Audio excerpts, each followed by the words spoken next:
เป็นสุขเถิดสัพเพสัตตาอันว่าสัตว์ทั้งหลายทั้งปวงที่เป็นเพื่อนทุกข์เกิดแก่เจ็บตายกันหมดทั้งสิ้นสัพพะทุกขาปะโมจจันตุขอจงพากันพ้นจากทุกข์ทั้งปวงเถิดสัพเพสัตตาอันว่าสัตว์ทั้งหลายทั้งปวงที่เป็นเพื่อนทุกข์ด้วยกันหมดทั้งสิ้นลาคาสัพพติโตมาวิคาสัตตุขอจงอย่าได้พัดพาจากลาภยศสรรเสริญสุขอันตนแล้วเล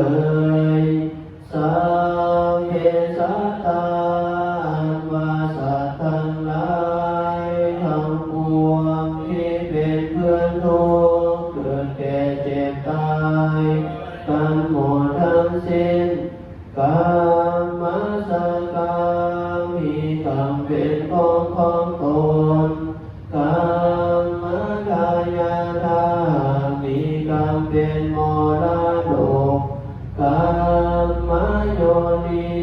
มีกรรมเป็นบ่อเกิดขันธุมีกรรมเป็นพวกพ้องกามปฏิสารนามีกรรมเป็นที่เพิ่งอาศัยยา